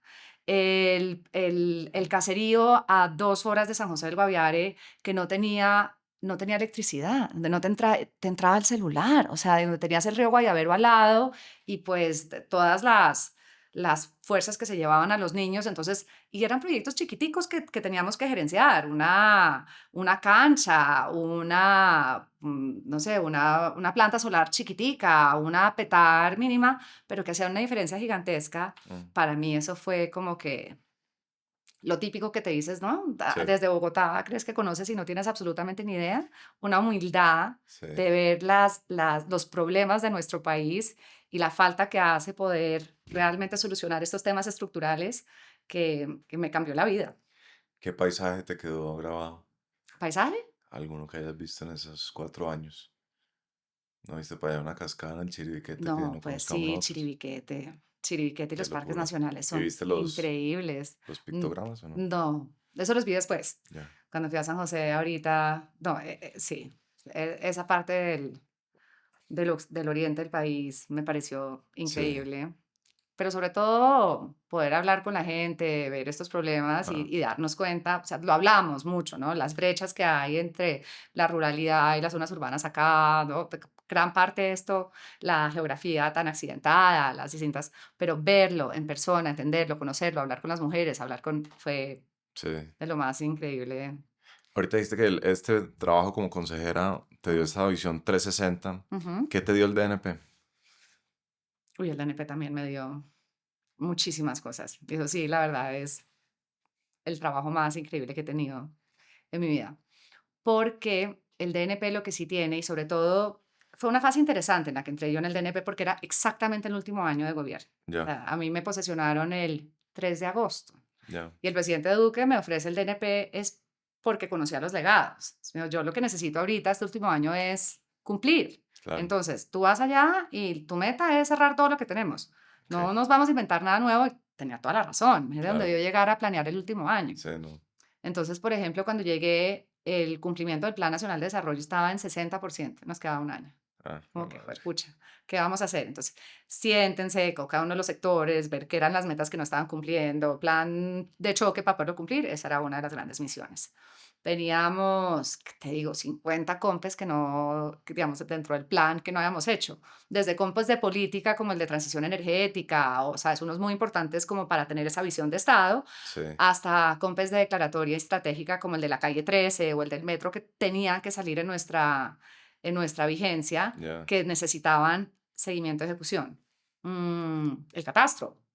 El DNP era el ente pues, que llevaba la política, entonces también impulsarlo. Entonces era sobre todo enfocarlo en cumplimiento, pero para mí fue absolutamente fascinante porque ahí sí fue realmente verlo desde la perspectiva de ser pues trabajar de la mano con el presidente y con los ministros para el presupuesto de inversión y para todos los digamos, las necesidades que había en cada uno de los sectores. Entonces, tener el privilegio de poderme reunir con los expertos sectoriales del DNP todos los días, pues para ver cómo era que avanzábamos en nuestros temas. Ahí Sí, sí fue como que el conocimiento, si los primeros 3 años fue una inmersión, en este año fue muchísimo más profundo de claro. cuáles son las necesidades del país y qué es lo que tenemos que dejar lo más rápido posible para poderlas solucionar. Mm. Y en términos de actividades tuyas, ¿eso era presionar a la gente? ¿En el DNP? Pues, Pues sí, había mucho de presionar, había mucho de comunicar. ya, Entonces, cómo comunicar el catastro, ya, cómo comunicar. Había unos proyectos que creo que siguen ahorita, que se llamaban los pactos territoriales, que eran unos pactos que uno hacía con los gobiernos territoriales para poder acelerar la inversión sí, en ciertas zonas, ¿no? Que se llama el Golfo de Morrosquillo, entonces era sobre todo vías de infraestructura, el hospital, el aeropuerto, para que poder, digamos, realmente potenciar el desarrollo de la región. mm, Eso será de puro seguimiento, o sea, váyase al Golfo, váyase a Toulouse, siéntese con los gobernadores, con los alcaldes, bueno, ¿qué está pasando? ¿Por qué la PETAR no ha sacado el permiso? ¿Qué pasó con la vía terciaria? No es que nos chocamos con no sé, con un tubo, pero es que por eso el catastro no está actualizado, si no hubiera sabido que ese tubo estaba. claro, Entonces, como que era mucho, mucho de seguimiento ok, mucho, hubo un componente muy importante de ver cómo hacíamos un empalme lo más ágil posible, más que ágil, como que lo más orientado a que los temas que no habíamos solucionado hubiera continuidad para el próximo gobierno y que estuviera toda la información y toda la trazabilidad. Eso, digamos, fue sobre todo los últimos meses, pues súper importante. Y encerrar, ir cerrando, cerrando, Sí, cerrando, ir comunicando, comunicando, comunicando. Hicimos una que no era mía, venía desde varios años antes, una reestructuración del DNP, donde le dimos como más fuerza al componente de la subdirección territorial y también al componente de inversiones, o sea, el rol que hace el DRP con el presupuesto de inversiones se ya. subió a subdirección. Eso también me tomó mucho tiempo los primeros meses, pues, para poderla sacar, Es como una manera de descentralizar.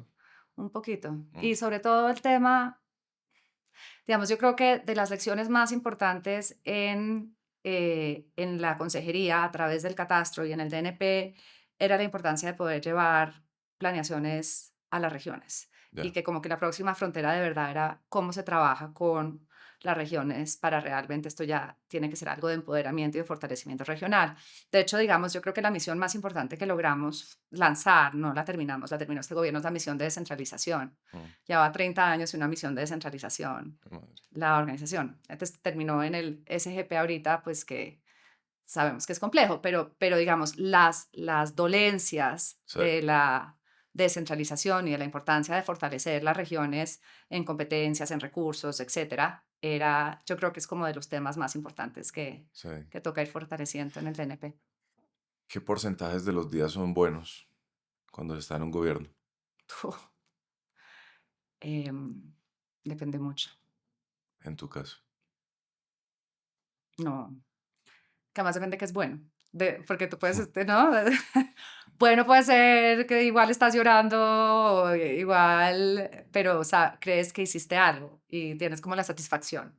En términos de satisfacción, yo te diría que el 90%, en el sentido de que sientes de que en momentos que estás despierto y haciendo cosas, estás haciendo una diferencia.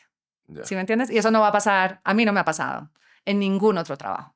No hay ningún otro trabajo donde las horas hombres que tú le pongas a solucionar un problema va a cambiar la vida de muchas personas.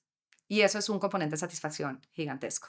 Componentes de frustración también tienes unos picos altísimos. Cuando le echas corriente o tratas de solucionar unos problemas grandes, consulta previa, la digitalización de la justicia, que tienes como unos esfuerzos muy grandes al principio que de repente se terminan cayendo. En nuestro caso, en el caso del gobierno del presidente Duque, la pandemia fue un tema que de por sí tienes 4 años que son cortos mm, y tienes que pasar 2 años viendo cómo sacas al país adelante desde la parte económica, desde la parte social de la pandemia, pero además cumples todo lo que has tratado de cumplir antes. Entonces, eso fue también un componente como de tienes que ir teniendo la flexibilidad de poder navegar para poder lograr resultados que perduren en el tiempo y que resuelvan estos problemas estructurales, pero también navegar los picos del día a día. uno de los temas que siempre está sobre la mesa en Colombia es el de la informalidad. Y en el caso de las empleadas domésticas, 8 de cada 10 son informales. Y uno entiende, va una o dos veces a la semana y uno se pregunta, ¿de verdad tengo que volverme un experto en derecho laboral para solucionar este asunto? Y la verdad es que no. Para eso existe Simplifica, una aplicación que genera la afiliación a Seguridad Social, facilita los pagos y todo lo relacionado con las empleadas domésticas en solo un par de clics. Ahorra uno tiempo y plata, además de que evita las multas y las posibles demandas. Y encima de eso, Simplifica genera beneficios adicionales para las empleadas.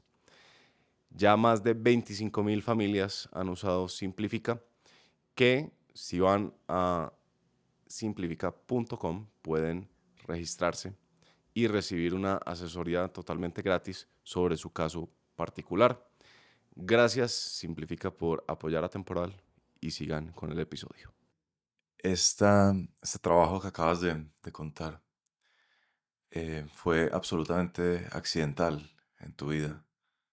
Eh, Me quedó la impresión, o no sé si lo dijiste la primera vez que nos conocimos, que en tu proyecto de vida nunca estuvo volver a Colombia eh, o trabajar en el sector público de Colombia. Vámonos al comienzo, si te parece. Y siéntete libre de contarme lo que quieras contarme y lo que no, está perfecto. Pero lo que la gente no sabe es que cuando tú eras muy niña, em, Pablo Escobar intentó matarte cuando tenías menos de 11 2, años. 11 años. Sí, Pablo Escobar mandó a poner una bomba en tu colegio. sí. Arranca con tu historia desde donde quieras arrancar. Sí. Em, entonces, yo los recuerdos más, como más perdurables que tengo de mi infancia ya eran con mi abuelo siendo presidente o de repente en la campaña antes. eh, con Barco Unidos para el Cambio, nos llevaban a las campañas, tenías cómo estás. Era una forma obviamente muy distinta de hacer política que la de ahorita y era pues Mm, más la visión de una niña, que era que pues mi abuelo sabía que era una persona muy importante pues porque mucho giraba alrededor de cuándo vamos a ver a mis abuelos. Mi mamá en gran parte acompañaba mucho a mi abuela y a mi abuelo como apoyo. Pero pues yo no entendía mucho, obviamente.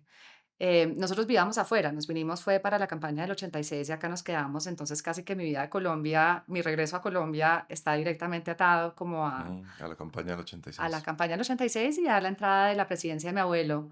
Y visto desde la perspectiva ya, digamos, lo que sí me acuerdo de esos 4 años era como un susto muy grande, un susto yo creo que dentro de lo que uno veía como niño, Mm, de, sí, pues de la inseguridad tan gigantesca, de la posibilidad de que fueran a matar pues a alguien de la familia o a, digamos, obviamente la situación, pero no lo entendías muy bien, era más porque tenías unos lutos nacionales, imagínate el horror, muy frecuentes mm, porque pues mataban a un ministro, mataban a un candidato presidencial, o sea, era muy duro y todas las pruebas, por ejemplo, de uno que tenía que hacer si le tocaba una bomba, entonces todos los colegios sabíamos perfectamente cómo era que teníamos cuál era el mm, protocolo de meterse debajo del escritorio, de evacuación, etcétera. Combinado un poco con lo que te conté la vez pasada, que es que en ese momento no había nadie que tuviera carros blindados, entonces uno llegar con 3 carros blindados al francés en ese momento era que estaba, era, yo soy penosa por naturaleza, entonces como que todo el mundo me señalara a los 9 años, 10 años como la nieta de Barco, no me gustaba para nada. No me prestaban amigas, eso me contó mi mamá después, era difícil tener amigas que fueran a venir el fin de semana o lo que sea, porque les daba susto, obviamente, por el tema de seguridad. Entonces, esa fue como que mi visión de chiquita. Lo que pasó con la bomba ya fue menos de 6 meses antes de que se terminara el gobierno. Entonces, esto debió ser a principios de los 90, del año 90, que fue que Pablo Escobar puso unos 2 costales de dinamita al lado de los tanques de gas del colegio, de la Helvecia, y un lunes en la mañana. Nosotros ya habíamos llegado, ya han llegado todos los niños, ya han llegado todos los buses, estaba mi mamá hablando con los profesores y uno de los escoltas de mi mamá vio que había un humo y cortó la mecha dos minutos antes de que explotara. Eso es Am, increíble. es increíble. Yo no sabía, y creo que nadie sabe eso, porque por supuesto se sabe que se puso esa bomba, que era una cantidad de dinamita, pero, y claro, y el cuento es que un escolta la vio, pero lo que yo no sabía, y te lo dije cuando me lo contaste, es, yo no sabía que la mecha estaba prendida. Sí, 2 minutos le quedaba. Y al lado de los tanques de gas, imagínate, al lado de la cocina, cosa que entonces obviamente automáticamente explota todo el colegio. Mm, Claro, pasa eso y nosotros en ese momento ya estábamos, de hecho estábamos viviendo en la casa de Nariño porque habían descubierto un plan para secuestrar a mi mamá en el edificio donde vivíamos. mm, Entonces llevábamos ya unos meses viviendo en la casa de Nariño y yendo al colegio. Después de esto, para el colegio. Los últimos 2 meses o 3 meses de la presidencia ni siquiera fuimos al colegio. ya, No porque los papás dijeran que no volviéramos, porque la verdad que fueron muy, muy generosos, dijeron que podíamos volver, pero pues a mis papás les daba, pues sí, claro. no les parecía que era justo para los papás tener que exponerlos a ese riesgo. También, entonces, después de esto, cuando termina la presidencia de mi abuelo, mi mamá y sus hermanos deciden que se van para afuera por temas de seguridad, Claro. porque obviamente no vas a tener la misma protección, ¿no sabes? Por un ratico.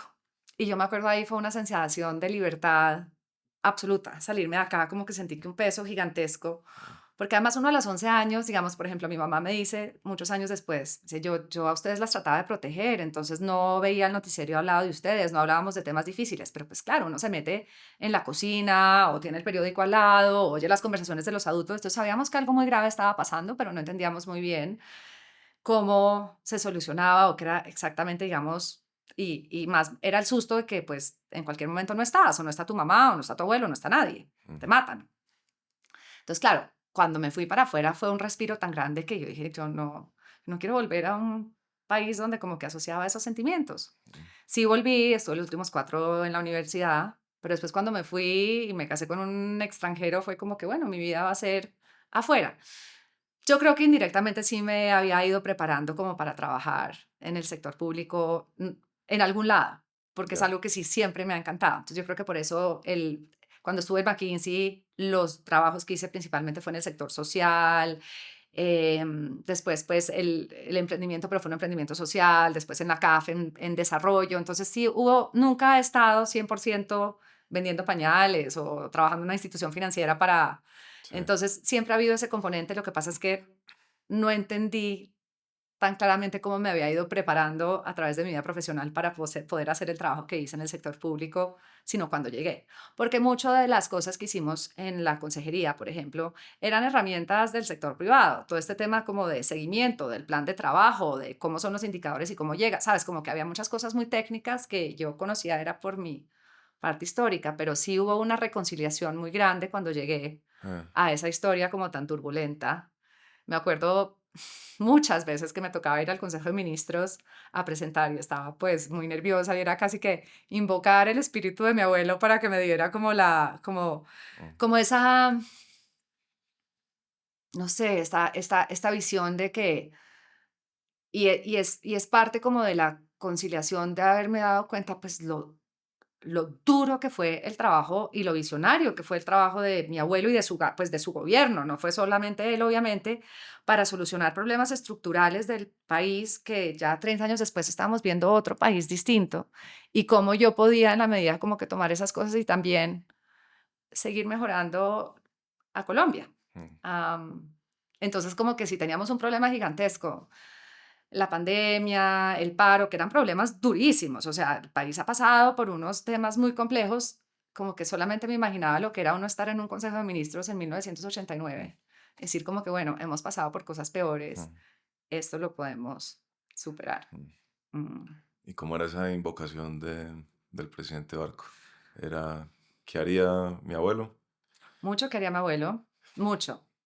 ¿Qué haría? ¿Qué hizo? ¿Cómo lo razonaría? ¿Cómo empoderaría a las distintas personas para poderlo lograr? El, mucho fue también irlo conociendo, ¿sabes? Porque pues claro, era entender mucho mejor y eso fue muy bonito. Me iba a regiones y me tocaba algún líder político que me decía, es que, digamos, yo conocí a su abuelo en tal año, o Mm, para mí el manifiesto liberal era espectacular, su abuelo ha sido de los pocos, digamos, estadistas que ha tenido la región, que ha tenido el país, y fue irlo conociendo a través de los ojos de terceros, no solamente la familia, que para mí ha sido mm, absolutamente maravilloso como parte de esos 4 años. tremendo. Sí. ¿Tú recuerdas, Alejandra, haber tenido conciencia en ese momento cuando tenías 11, 9, 10, sobre la figura de Pablo Escobar? O, Sí, mucho. Sí, sí, porque es que siempre era esa, como que esa amenaza y ese susto de que, y lo veía así, o sea, ya obviamente conociéndolo de grande, pues me di cuenta que no, pero en ese momento tú no sabías si estabas casi que luchando con una fuerza igual de poderosa que la que era el Estado colombiano, o sea, como mm, que lo veías como un superhombre, bueno, él y Gacha y todos los, pero sobre todo Pablo Escobar, que podía directamente pues amenazar el núcleo del país, así lo veía como que yo. Entonces, sí, me acuerdo estar, no sé, pasábamos mucho tiempo en Grande y mucho tiempo en la casa de huéspedes en Cartagena. Y era llegar a la casa de huéspedes en Cartagena, que mi abuelo se encerrara con 4 o 5 consejeros o ministros en una sala que tenían y no salían por 2 días, mm, solucionando unos temas. Entonces tú veías que la gente como medio se rodeaba afuera, entendía, pero nadie interrumpía. Am, la militarización de todos los lados donde estábamos. No íbamos a ningún lado donde no hubiera muchos soldados alrededor. Ujú. Sí, era un momento como muy difícil y claro, después hice un salto acá, pero mi mamá, el hecho de que mi mamá también terminó siendo canciller y después embajadora, para mí también me ayudó mucho a acercarme y a reconciliarme y sobre Mm. todo a admirar y a respetar este trabajo del sector público que comenzó con mi abuelo, pero que de cierta manera siguió mi mamá y que cuando llegué yo era como que también sentía que podía seguir poniendo mi grano de arena. Ujú.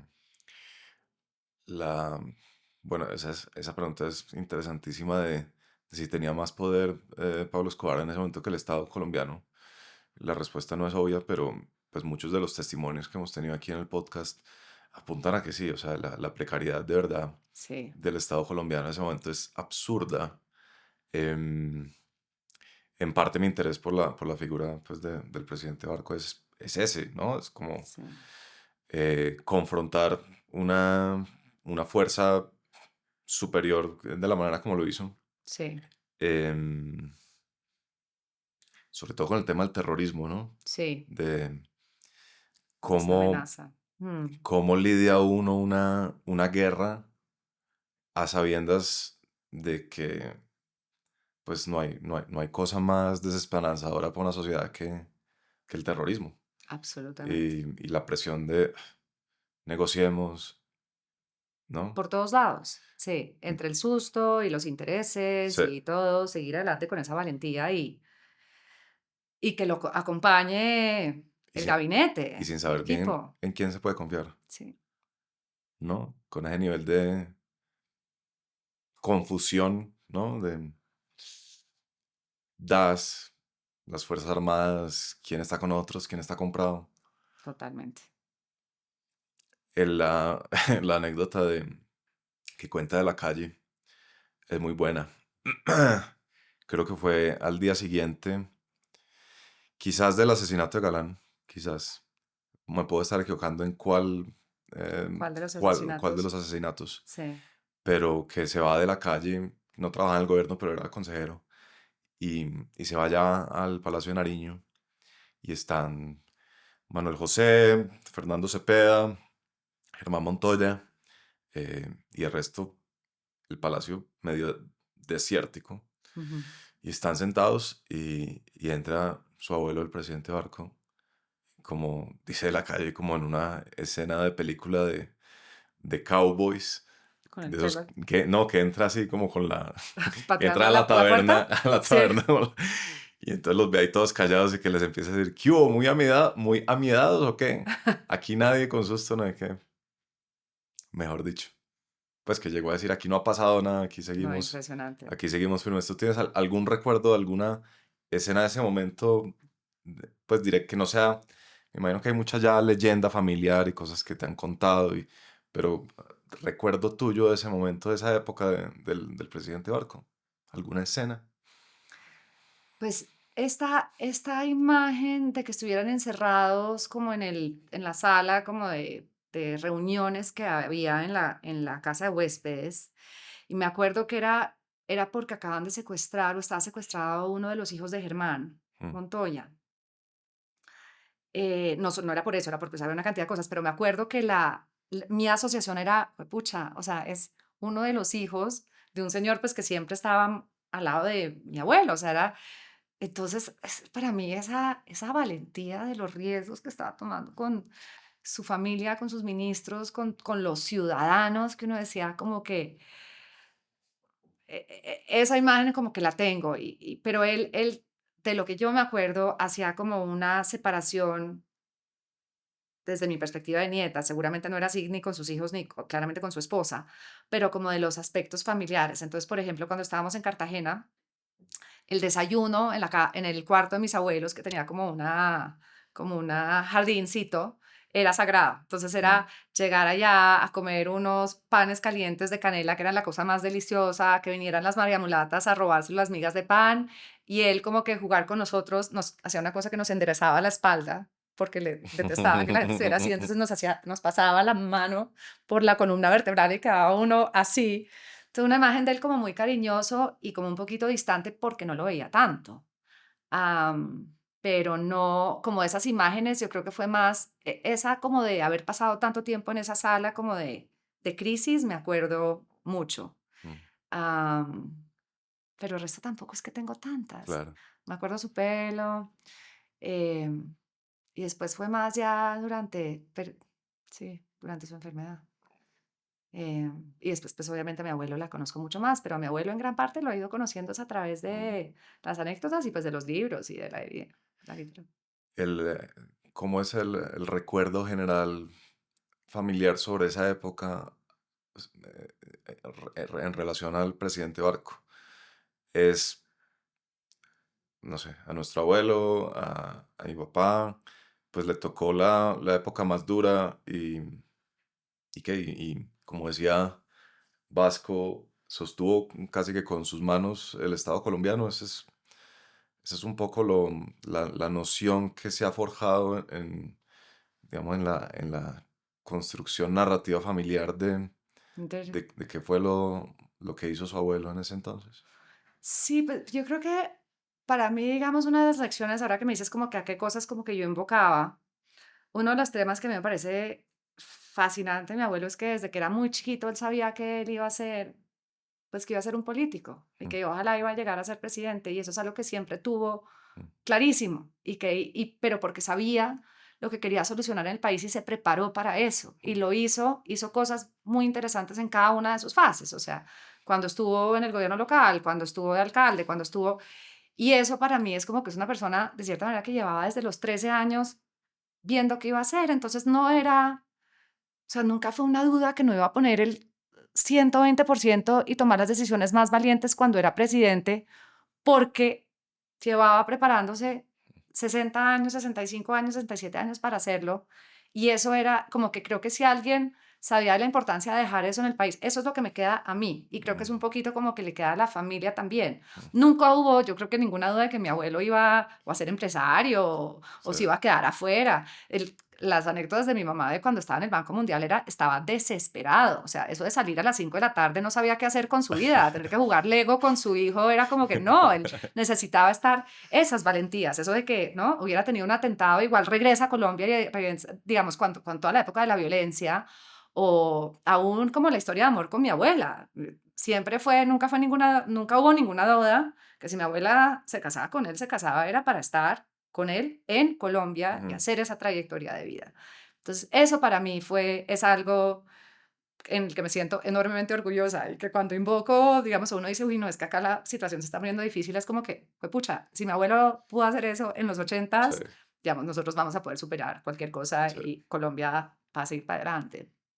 Suena muy simple, suena un poquito como light, pero de verdad yo creo que esa parte y cada vez más conociéndolo a través de estas distintas visiones, personas que lo hayan conocido, entendimiento de la historia es lo que creo que es de las lecciones más importantes que nos deja. Además, pues de sus lecciones de gobernanza, de esa serenidad que muestran muchas de estas anécdotas que has Sí. tenido acá, del hecho que uno tiene que estar tan preparado para poder ejercer un cargo así. Mm. Como yo, por supuesto, soy un curioso de todo, all things Barco, ¿no? De todas las cosas relacionadas con el presidente Barco. Me mostró una vez una foto de una persona que no voy a sapear para que no quede mal. Ajá. Una foto una foto que le mandó tu mamá, Carolina Barco, a ella. Y era la hoja de ruta del presidente Barco antes de llegar al gobierno. Ok, Era un Excel, que en ese momento no existía Excel, pero era sí, una tabla con problemas, el problema, el, la solución, las herramientas, sí, los involucrados, o sea, un nivel de detalle de ingeniero, ¿no? Una sí, cosa increíble. sí, sí, Y lo sí, tenía sí, todo clarísimo antes de llegar sí. a la presidencia. Impresionante. Ah, esa me la tienes que mandar. ¿Puedes? No, porque a mí me la ¿Solo mostraron te la mostraron y no te la dieron? clandestinamente, y le dije, ay, mándamela porfa, no me la mandó. Entonces, pues puedo volver a hacer el esfuerzo que me la mande. Intentaré. Em, ya en términos de conocimiento familiar acumulado y de leyenda familiar, ¿hay algo sobre gerencia que haya pasado del presidente Barco a tu madre, a ti? Eh, No sé, a mí me fascina una anécdota que está en la biografía de Malcolm Díaz, que es que cuando él llegó a posesionarse como alcalde, su primer día de trabajo como alcalde de Bogotá, llegó y se sentó en el escritorio y había un montón de calculadoras. Y dijo, sáquenme eso. Pero, doctor Barco, ¿usted no piensa calcular? Es que no, o sea, yo tengo que Para eso tengo un gobernar, equipo. para eso hay gente. Esa es una que a mí me fascina. Sí. ¿Hay algo, A mí alguna... esa me encanta y yo creo que mi mamá es muy así y yo también, digamos, quisiera pensar que soy así, que es realmente uno rodearse de gente que conoce muy bien las cosas, respetarlos y darles ese empoderamiento para poder a sacar las cosas adelante. Ahorita parte de tus podcasts y lo que uno ve también lo de mi abuelo es que está rodeado de gente también muy jovencita, Sí, pero brillante y con unas ganas de hacer temas que los empoderaba y esa idea de escuchar todas las partes para después tomar una decisión, me parece que es valiosísimo y es algo que sí, que sigue. La preparación, el hecho de que ya tenía como que el plan de gobierno, uno ve, digamos, por ejemplo, el desarrollo de la política social durante la época de mi abuelo, obviamente, tú tienes el tema de la violencia, de lo que pasó y del narcotráfico, que no es que opaque, pero uno no necesariamente te conoce también todas las otras cosas que se hicieron, pero en claro, materias de política social y de pobreza fue pionero en la parte ambiental. Tenía unos planes muy estructurados de Estado, muy preparados sobre qué necesitaba el país, sí, y yo creo que eso es algo que también nos queda. Yo me alegro mucho de haber tenido la oportunidad de poder estar en el sector público no tan chiquita, porque siento que de cierta manera esa preparación que tuve mm, me ayudó mucho a poderlo hacer y también que lo hice por nombre propio y no solamente digamos, por haber sido nieta de mi abuelo o hija de mi mamá. sí, Pero bueno, entonces yo creo que esa preparación, esa capacidad de rodearse de los expertos y es de las cosas como valiosas y esa serenidad que a veces mencionan algunos sí, como en la frente de unos problemas tan difíciles. sí, sí, sí. Eso yo creo que es muy valioso. Hay un último que a mí me encanta, que mi mamá siempre lo dice, y ahora también que pues a mí no me tocó obviamente, pero cuando mi mamá le escribía cartas de donde estaba, la mandaron interna muy chiquita, le mandaba cartas diciendo, estoy tristísima, lloraba y le mostraba dónde estaban las lágrimas en la carta, estas son mis lágrimas de estar tan, tenía, no sé, 10 años y le han mandado sola o 12 años. Y él se las devolvía corregidas de rojo, con los errores de ortografía, imagínate. Entonces era absolutamente preciso en la Mm, perfección de sus comunicaciones. Entonces, al igual quizás de que no tuviera la calculadora, él siempre leía todos sus discursos, en muchos casos él también los escribía. Entonces, creo que esa rigurosidad, sobre todo en lo que tiene que ver con los mensajes, la comunicación, la planeación, es algo que yo, digamos, que creo que es importantísimo en un mandatario, obviamente, esencial y que a nosotros nos ha cambiado, marcado mucho. A mí personalmente es un claro, estándar que es altísimo y que uno tiene que ver cómo mm, cómo lo, llega él. exactamente, exactamente. La otra anécdota que me gustó mucho, creo que es de un libro de Martin von Hildebrand, Ajá, que entonces, pues, Marco le asigna, que le delega la tarea de mirar qué vamos a hacer con estas áreas de protección natural y el asunto de sí, los indígenas. Y entonces, pues, von Hildebrand, pues, como todo asustado porque tiene ya la reunión con Barco, y le va a pedir muchas hectáreas, le va a decir, necesitamos 3 millones de hectáreas. sí. Y está muerto del susto. Y llega y le dice, pues, presidente, lo que hay que hacer es reservar al menos 3 millones de hectáreas. Y le dice el presidente Barco, Martín, y cuénteme en total, ¿cuántas son las del área de los indígenas? No, presidente, son 6 millones. ¿Y usted por qué le va a robar 3 millones a los indígenas? Sí. Increíble. No, súper visionario. El tema de la protección Sí, ambiental y lo que increíble. hizo con los parques y con las zonas de reserva es impresionante. Sí, Muy bonita tu historia de, pues cuando me la contaste yo no la sabía. Mejor dicho, haber salido de Colombia y, pues muy naturalmente apreciar la sensación de seguridad, de tranquilidad, más una niña de 11 años que va a tener que vivir esas situaciones eh, y como el retorno inesperado al servicio público. sí. Y Pues, como sí, la mística, la magia que tiene uno ser servidor público, la verdad es que fue, increíble, fue espectacular, fue una oportunidad que, bueno, espero en algún momento de mi vida volver a retomarla, pero es un país que ha tenido una historia tan increíble y que todavía tienen estos problemas como el catastro, como la herencia que uno, todos podemos poner nuestro grano de arena, que es lo que Sí, siempre le digo a gente que está medio interesada en ir al sector público, el por qué, la importancia sí. de hacerlo. Te ha pesado en algún momento esa herencia familiar? No, yo creo que esa angustia de chiquita y quizás no era que no estuviera orgullosa, sino que yo creo que cuando si era como que,